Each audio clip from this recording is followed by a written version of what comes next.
الحمدللہ وکفا وسلام علی عبادہ الذین اصطفی اما بعد۔ بزرگوں اور دوستو، ابھی آپ نے تھوڑے سے وقت میں 4 علماء کا نہایت مفید بیان سنا۔ ایک مزاج جو بنا ہوا ہے ہمارا رات بھر کے جلسے، عشاء بعد جلسہ شروع ہو،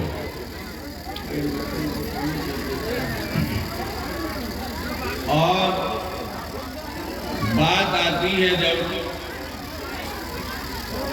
کہ جلسہ دن میں کیا جائے اور جلسہ مغرب بعد سے 2-3 گھنٹے کا کیا جائے،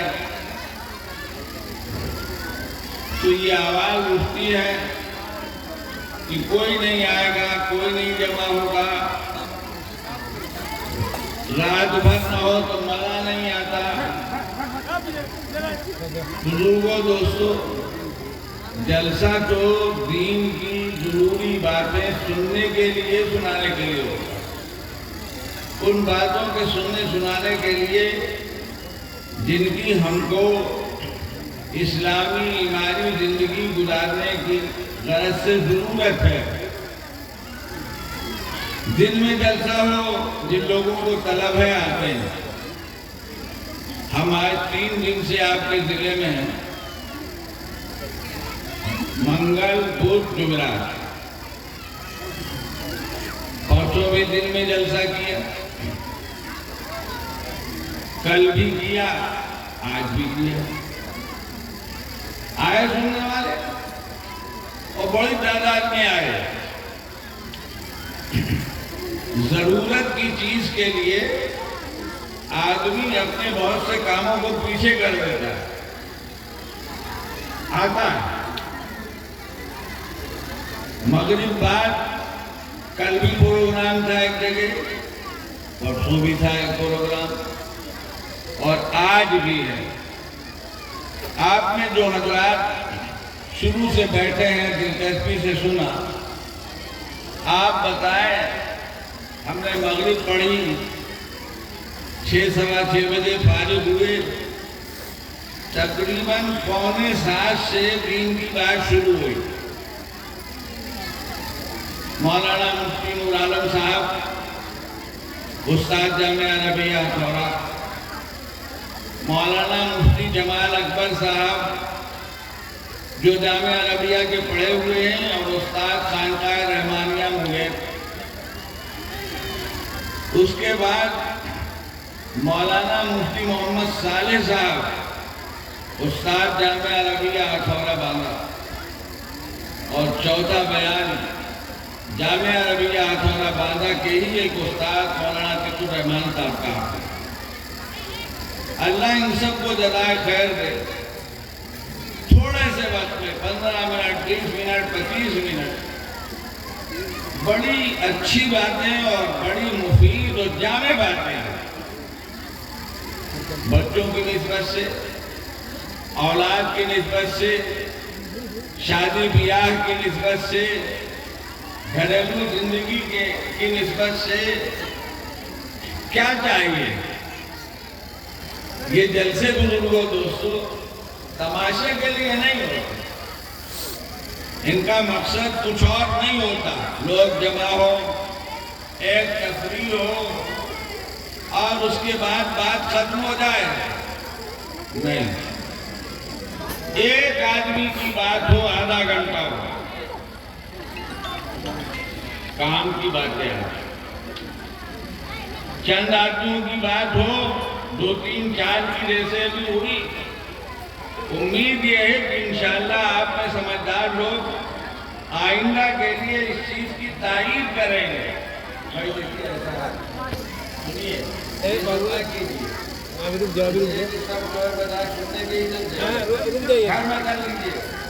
کچھ کرنا ہو تو بزرگوں دوستو، یہ بھی ہمارے لیے بڑی نعمت ہے کہ تھوڑے سے وقت میں ہم نے بہت مفید باتیں اور کام کی باتیں سن لی.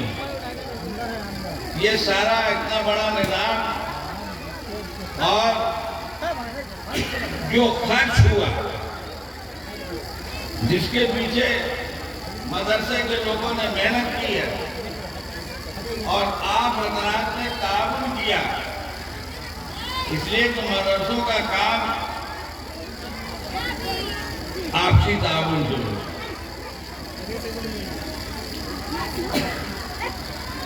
تو بڑی مفید باتیں سنی ہے.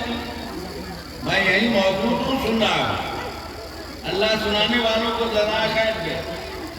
تھوڑی تھوڑی دیر میں اتنی اچھی باتیں آ گئی ہیں.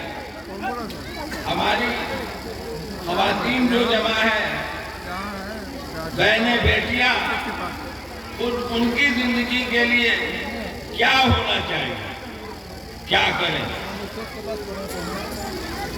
مرد کیا کریں، ہم اور آپ کیا کریں.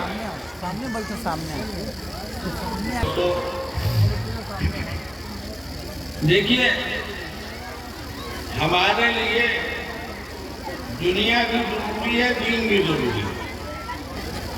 دین اس لیے ضروری ہے کہ اللہ تعالیٰ نے دین ہی کے لیے ہم کو پیدا کیا.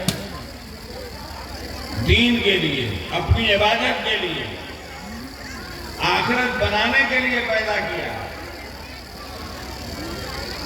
دین تو اس لیے ضروری اور دنیا اس لیے ضروری ہے بزرگوں دوستوں کہ اللہ تعالیٰ نے ہم کو دنیا میں پیدا کیا ہے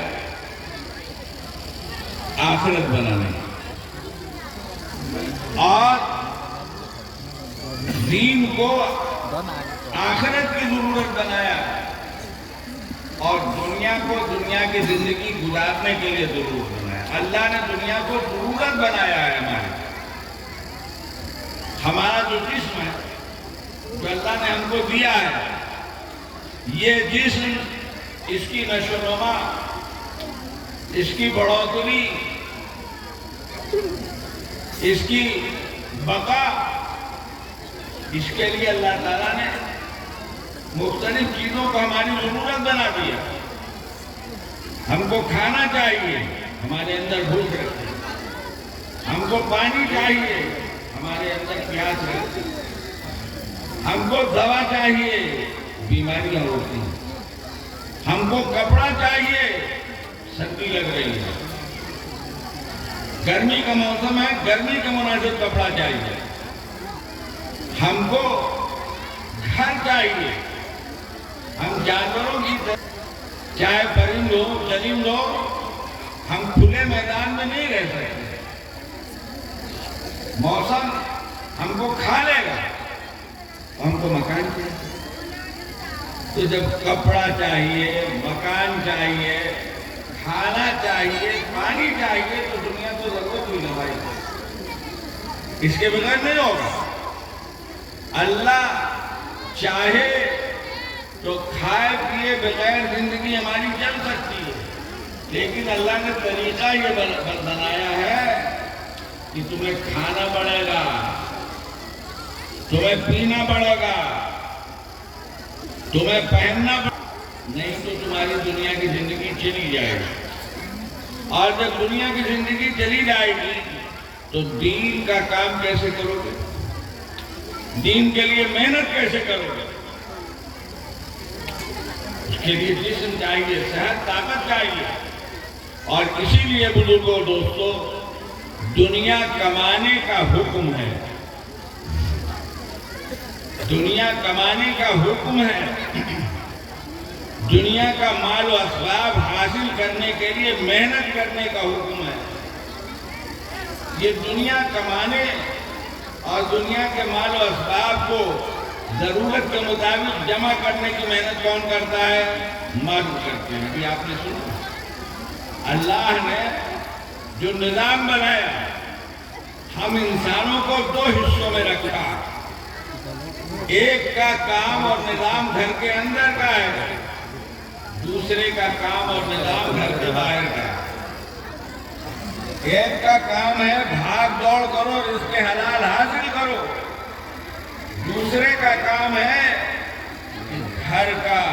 نظام اس آمدنی سے چلا، کمانے کا حکم ہے۔ اور ابھی آپ نے سنا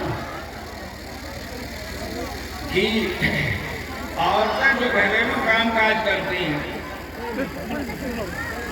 تو وہ ان کے لیے بڑے اجر و ثواب کا کام ہے، اور مرد جو کمائی کا کام کرتا ہے وہ اس کے لیے بڑے اجر و ثواب کا کام ہے۔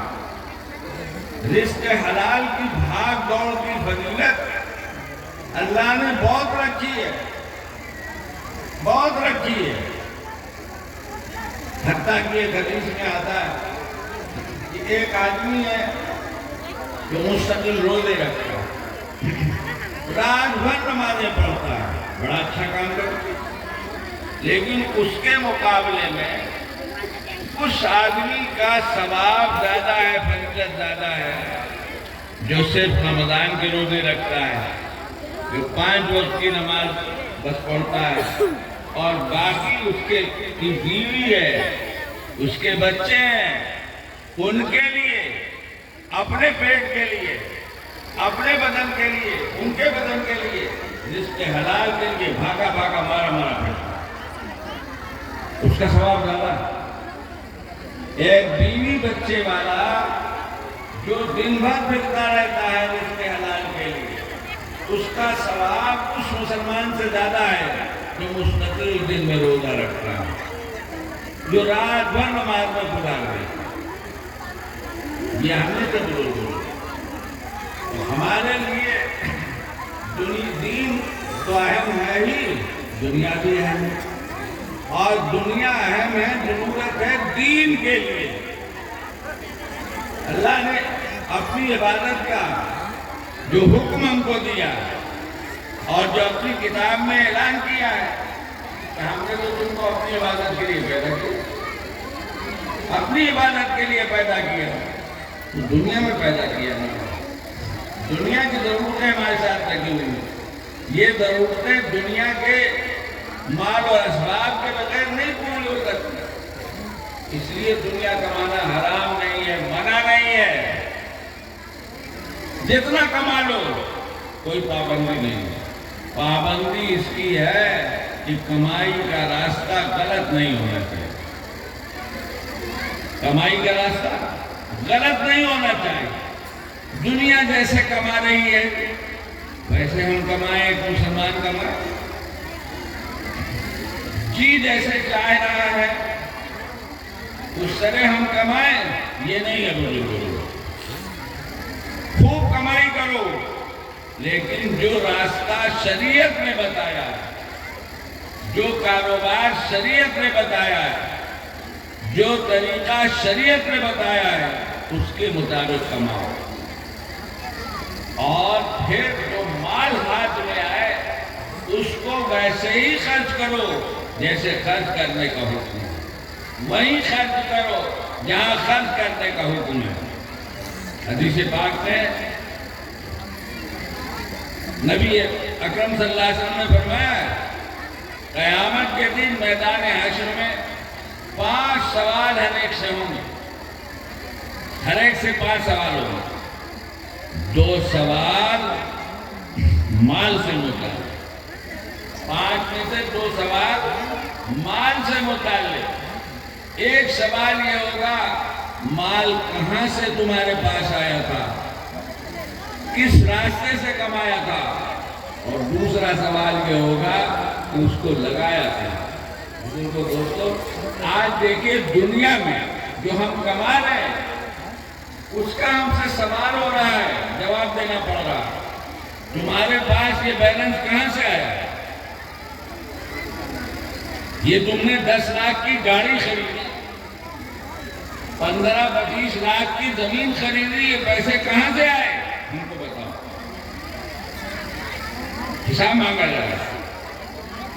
اور ہماری آمدنی جو بینک میں دکھ رہی ہے، دکھی تو اس کا سوال ہو رہا ہے کہ تم نے اتنے پیسے کمائے، لیکن میں تو ہم کو 10 لاکھ کے بجائے 2 لاکھ دکھ رہا، 1 کروڑ کے بجائے 20 لاکھ دکھ رہا ہے، یہ بقیہ 80 لاکھ کہاں گئے؟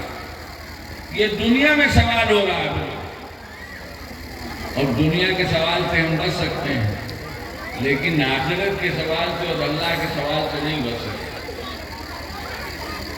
مال ایسی چیز، ہم کو شریعت نے کمانے کا راستہ بتایا، ہم کو لگانے کا راستہ بتایا۔ ہم اپنی مرضی سے کما نہیں سکتے، اور اپنی مرضی سے جہاں چاہیں لگا نہیں سکتے۔ اسراف منع ہے، اسراف منع ہے، ضرورت سے زیادہ کرنا، بے ضرورت خرچ کرنا یہ منع ہے۔ جہاں جی چاہے دنیا خرچ کر رہی ہے، آج کل شادی کیا یہاں ایک حد میں خرچ کر لو، لیکن کیا ہو رہا ہے ہم جانتے ہیں۔ تو بزرگوں دوستو یہ بات یاد رکھنے، دنیا بھی ضروری، دین بھی ضروری، لیکن دین اصل ہے جس کے لیے ہم پیدا کیے گئے ہیں، دنیا اصل نہیں۔ دنیا تو راستہ ہے، یہ سفر کا ایک نظام ہے۔ سفر کوئی مقصد نہیں ہوتا، منزل مقصد ہوتی، جہاں ہم اپنے کسی کام سے جاتے ہیں۔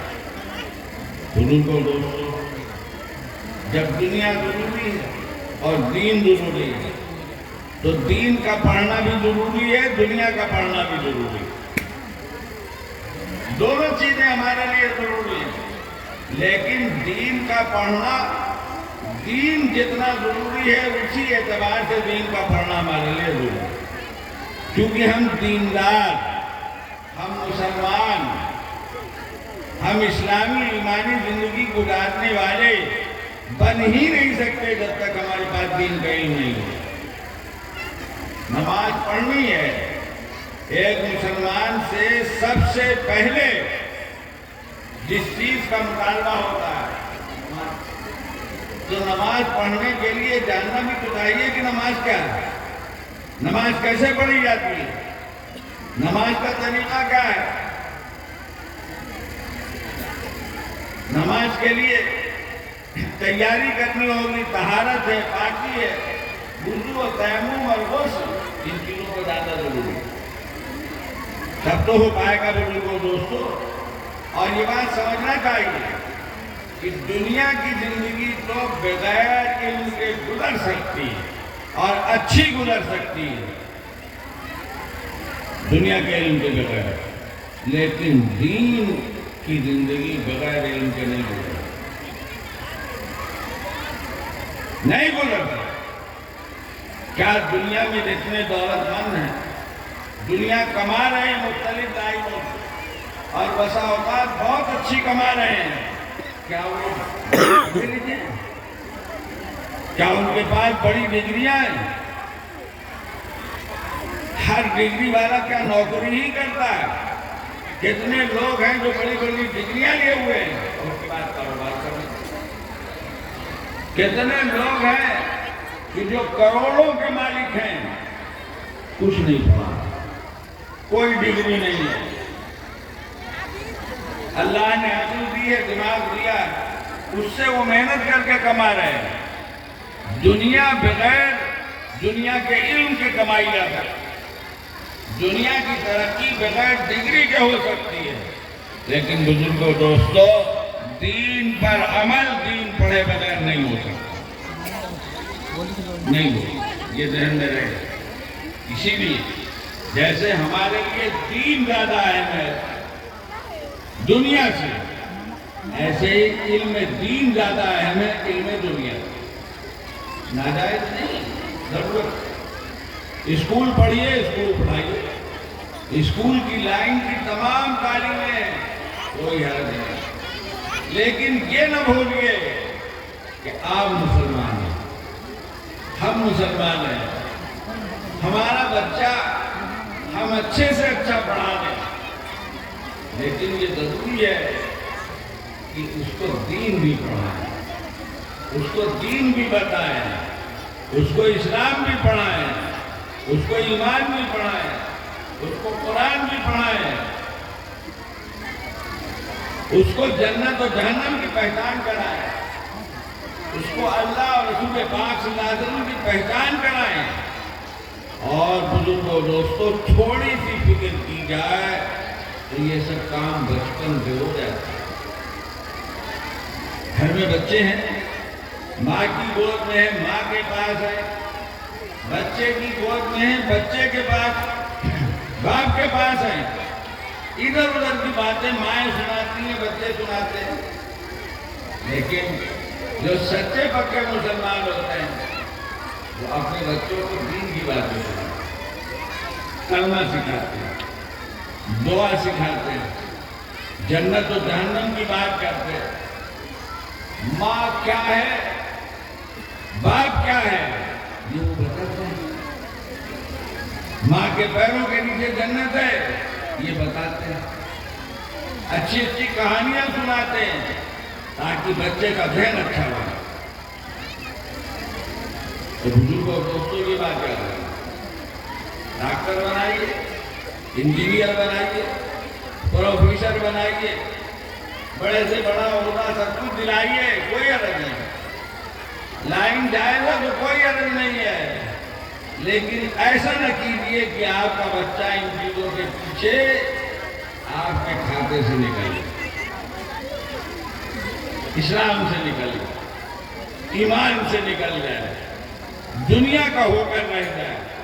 دنیا ایسا کمانا کہ آدمی دنیا کا ہو جائے گا، منع ہے، یہ منع ہے، دنیا کمانا نہیں منع ہے، لیکن دنیا ہی کا ہو کے رہ جانا منع ہے۔ یہ جو حدیث میں آیا کہ فاتقوا الدنیا، فاتقوا الدنیا کا مطلب تھوڑی ہے دنیا سے دور رہو، دنیا کے قریب نہ جاؤ، دنیا مت کماؤ، یہ ہوگا تو کہاں سے ہماری ضرورت پوری ہوگی؟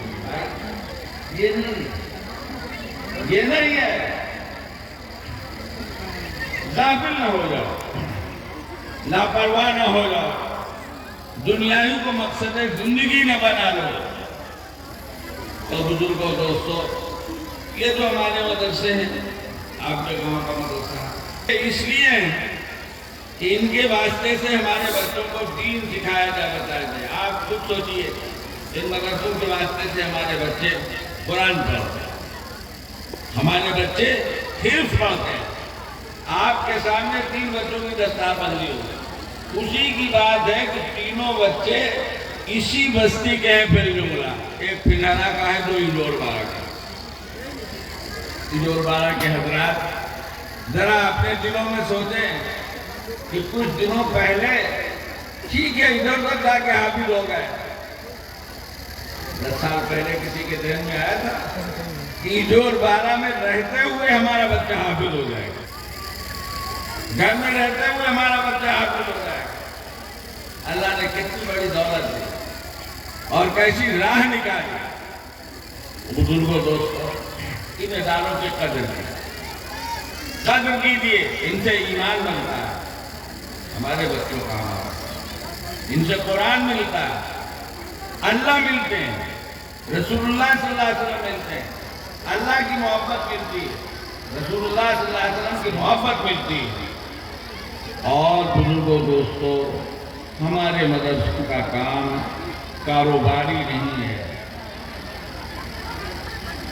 یہاں تو آپ کے تعاون سے کام ہوتا ہے، آپ کے تعاون سے کام ہوتا ہے، آپ کی مدد سے کام ہوتا ہے۔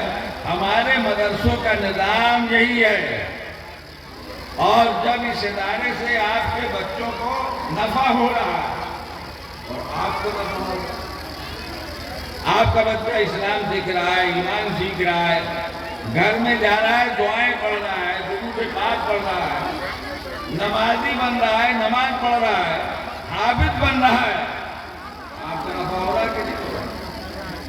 آپ کی آخرت کا کام ہو رہا ہے تو نہیں ہو رہا ہے؟ تو جس ادارے سے، جس نظام سے آپ کو یہ دولت مل رہی ہے، دین کی اور دنیا کی بھی، آپ کا بچہ حافظ ہوا، ظاہر ہے آپ کی بھی ایک عظمت بنی، ان کا بچہ حافظ ہے، ان کا بچہ عالم ہے۔ تو بزرگوں دوستوں، ان اداروں کی فکر کرنا آپ کا فریضہ ہے، آپ کا فریضہ ہے۔ یہ کام سب کے ہیں، یہ سارے گاؤں کے ہیں۔ ایک آدمی مثال کے طور پر مسجد بنانے کے لیے زمین دیتا ہے، اللہ نے پیسے دیے ہیں تو عمارت بھی بنا دیتا ہے، لیکن کیا وہی نماز پڑھے گا؟ مسجد اس لیے بنی کہ جس نے بنائی بس وہ نماز پڑھے گا۔ مسجد بننے اور بنانے کا مقصد کب پورا ہوگا؟ جب گاؤں کے سب لوگ نماز پڑھیں۔ چلیے بنانے میں نہیں کیا تعاون، لیکن نماز تو سب کو پڑھنے کا فائدہ اٹھانا، شریک ہونا چاہیے۔ ادارہ ہے آپ کا، یہ ادارہ کام کر رہا ہے، کچھ بچے ہیں دارالاقامہ میں بھی، ان کا خرچ ہے، کچھ جو بچے گاؤں کے ہیں ظاہر بات ہے کہ وہ پڑھ رہے ہیں تو ان کے پیچھے خرچ ہے، 4-5 آدمی پڑھا رہے ہیں۔ اس کو بھی سوچنا چاہیے، اس کو سوچیے، اس کو سوچیے۔ کوئی کارخانے دار، بڑا رئیس و جاگیردار وہ نہیں ہے اس نظام کو قائم کرنے والا۔ ایک آدمی نے ہمت کر کے زمین دے دی، ایک آدمی نے ہمت کر کے کچھ پیسے لگا کے بنوا دیجیے گا جس میں بچے پڑھ رہے ہیں، لیکن نظام تو باقاعدہ چلے گا، آگے بڑھے گا جب کچھ آپ بھی آگے بڑھیں گے اور کریں گے۔ تو اپنے بچوں کو پڑھائیے، سب سے پہلا حق تو یہی ہے، اور سب سے پہلی خدمت مدرسے کی یہی ہے، لیکن اس کے ساتھ جو ہو سکے آپ مدرسے کے لیے سوچیے ہوگی۔ ایک بڑا صدقہ جاریہ ہے، ایک بڑا صدقہ جاریہ ہے، جو خرچ ہوگا اس کے پیچھے اللہ کے اس بینک پہ جمع ہوگا جہاں بڑھوتری کی کوئی حد نہیں، وہاں 1 کا 10 تو ملتا ہی ملتا ہے، بس اوقات سینکڑوں گنا ملتا ہے، ہزاروں گنا ملتا ہے۔ بزرگوں دوستوں کا مسئلہ ایسا ہی ہے، مسجد بنائی گئی، پیسے لگائے گئے، جتنے لوگ نماز پڑھیں گے جب تک مسجد ہے، جن لوگوں کا پیسہ لگا سب کو ثواب ملے۔ یہ مدرسے ہیں، ان مدرسوں سے جو نفع امت کا ہوگا، اپنے بچوں کا ہوگا، نماز روزہ کریں گے، ثواب سب کو ملے گا، سب کو ملے گا۔ بزرگوں دوستوں، ہم میں سے ہر ایک کو ثواب کی ضرورت ہے۔ آخرت کا مسئلہ ہے، آخرت میں جو ثوابی کام آئے گا، میں اس کو کروں گا کہ آپ حضرات توجہ فرمائیں اس بات کی طرف۔ اللہ تعالیٰ نے جو بھی عمارت بنا دی، ابھی لوگوں کے بعد اللہ نے اپنے فضل سے مسجد بھی بنوا دی، ایک اور اچھا کام ہو، لیکن ادارے کا مستقل نظام ہے، اس نظام کے ذمہ دار تو ہو سکتے ہیں مولانا ابو مظفر عالم، ان کے ساتھ کچھ لوگ ذمہ دار ہیں، لیکن اس کے پیچھے جو خرچ ہو رہا ہے تو تنہا ابو مظفر ذمہ دار نہیں، دوسرے لوگ بھی ذمہ دار ہیں۔ جن لوگوں کے بچے حافظ ہوئے ہیں اور حفظ کر رہے ہیں ان پر حق بنتا ہے۔ ہمارے مدرسے تو فیس نہیں لیتے، فیس نہیں لیتے، ہمارے بزرگوں نے ایسا ہی نظام بنایا ہے، لیکن فیس نہ لے کر کام کیسے ہو؟ یہ مدرسین کی تنخواہیں کیسے دی جائیں؟ جو بچے دارالاقامہ ہیں ان کے کھانے کا کیا ہوگا؟ جو عمارت ہے اس کی ضرورتوں کا کیا ہوگا؟ اس کی فکر تو سب کو کرنی ہے، اس لیے اس کی بھی فکر کیجیے۔ ہمارے سامنے چند بچوں کی دستار بندی ہوئی ہے، یہ ہمارے لیے خوشی کی بات ہے۔ اللہ نے ایک کام کی توفیق دی، ایک کام ہو 200-250 بسا اوقات 300 تک بچے مکتب میں پڑھنے آ جاتے ہیں۔ اتنا بڑا اللہ کا فضل و کرم ہو گیا، سناٹا تھا، گاؤں خالی تھا، بچے 2-4 ادھر پڑھ رہے ہوں گے، جو آ جائے وہ پڑھنے۔ یہ جو نفع ہو رہا ہے تو اس کی فکر کرنی پڑے۔ اللہ پاک تعالیٰ ان تینوں بچوں کے حفظ کلام پاک کی تکمیل کو ان کے حق میں، ان کے والدین کے حق میں، سربراہ بزرگ اور یہ مدرسہ، اس کے اساتذہ اور اس کے معاونین، محبین، منتظمین سب کے حق میں قبول فرما، سب کے حق میں قبول فرما۔ ان کو اور ان بچوں کو قرآن کا حق ادا کرنے کی توفیق عطا فرمائے. یہ حافظ تو ہو گئے, آگے اچھا ہے, آگے قرآن کا حق ادا کرے, قرآنی زندگی ادا کرے, گزارے.